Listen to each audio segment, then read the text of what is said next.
Hello అండి. ఈరోజు నేను మరో కొత్త వీడియోతో మీ ముందుకు వచ్చేసాను. ఈరోజు ఈ వీడియోలో 2 రకాల రాగి జావని ఎలా తయారు చేసుకోవాలో ఈ వీడియోలో చూపించబోతున్నాను. ఈ రాగి జావని ప్రతిరోజు ఉదయం ఒక గ్లాస్ తీసుకోవడం వల్ల మనం చాలా జబ్బుల్ని ప్రివెంట్ చేయొచ్చండి. ఇప్పుడు వీడియోలోకి వెళ్ళిపోదాం. నేను ఇక్కడ 4 స్పూన్ల దాకా రాగిపిండి తీసుకున్నానండి. ఈ రాగిపిండిని మీడియం ఫ్లేమ్లో కొంచెం స్మెల్ వచ్చేంత వరకు 1 నిమిషం పాటు వేయించుకోవాలి.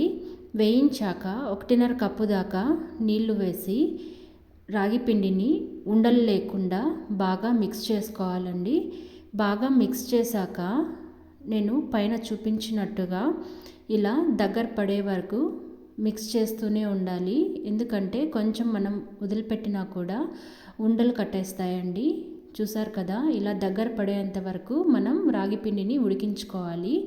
ఇప్పుడు నేను ఇక్కడ 1 కప్పు దాకా పెరుగు తీసుకున్నానండి. ఒక 400 ml నీళ్లు తీసుకున్నాను. ఇప్పుడు నేను ఇక్కడ మజ్జిగని బాగా విస్కర్తో మిక్స్ చేయాలండి. మీ దగ్గర విస్కర్ లేకపోతే మీరు మిక్సీ జార్లో కూడా గ్రైండ్ చేసుకోవచ్చు. ఇప్పుడు నేను ఉడికించుకున్న రాగి పిండిని ఒక 3 స్పూన్ల దాకా తీసుకుంటున్నానండి. 3 స్పూన్లు వేశాక దీన్ని కూడా మనం బాగా మిక్స్ చేసుకోవాలి. వితౌట్ లంప్స్ ఉండాలండి. లంప్స్ లేకుండా బాగా మిక్స్ చేశాక నేను ఇక్కడ పోపు పెట్టుకుంటున్నాను. 2 స్పూన్ల నూనె వేసి ఆవాలు, జీలకర్ర, అలాగే శనగపప్పు, ఉద్దిపప్పు వేసి కొంచెం కలర్ వచ్చేంత వరకు వేయించుకోవాలండి. వేయించాక నేను సన్నగా తరిగి పెట్టుకున్న అల్లం కూడా వేశాను.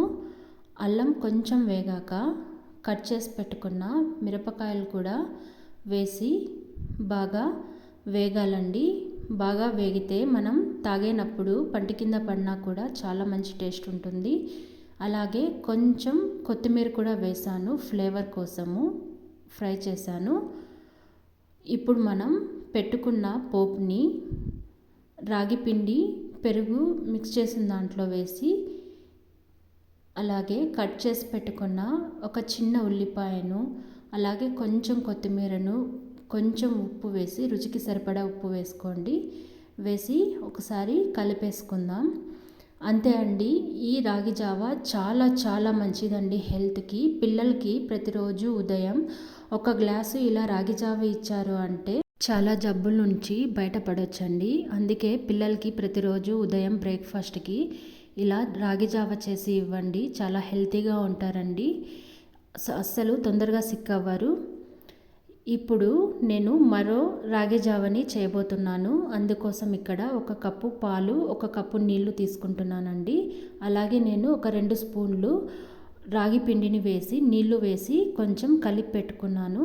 కొంచెం మరగాక ఒక 4 స్పూన్ల దాకా బెల్లం వేసానండి. చక్కెర వేయకండి, బెల్లం వేసుకుంటే చాలా బాగుంటుంది. ఇప్పుడు బాగా మిక్స్ చేసుకోవాలి.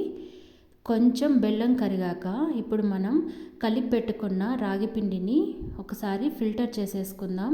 ఎందుకంటే రాగి పిండిని వేసిన తర్వాత సరిగ్గా మిక్స్ చేయకపోతే ఉండలు కట్టేస్తుందండి. అందుకే ఫిల్టర్ చేసుకొని వెంటనే మిక్స్ చేసుకోవాలి. ఉడికేంతసేపు బాగా మిక్స్ చేస్తూనే ఉండాలి.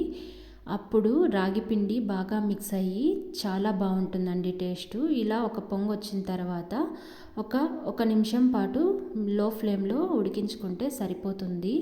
మనలో చాలామందికి ఈవినింగ్ కాఫీ తాగే అలవాటు ఉంటుంది కదా, అలాంటి టైంలో ఇలా రాగి జావ చేసుకొని తాగారు అంటే కాఫీ అలవాటు క్రమంగా తగ్గిపోతుందండి. మీరు కూడా ట్రై చేసి ఎలా వచ్చిందో కమెంట్లో తెలియచేయండి. మీరు నా ఛానల్ని కనుక ఫస్ట్ టైం చూస్తున్నట్లయితే please like, share and subscribe అండి. Please support my channel. Thanks for watching అండి.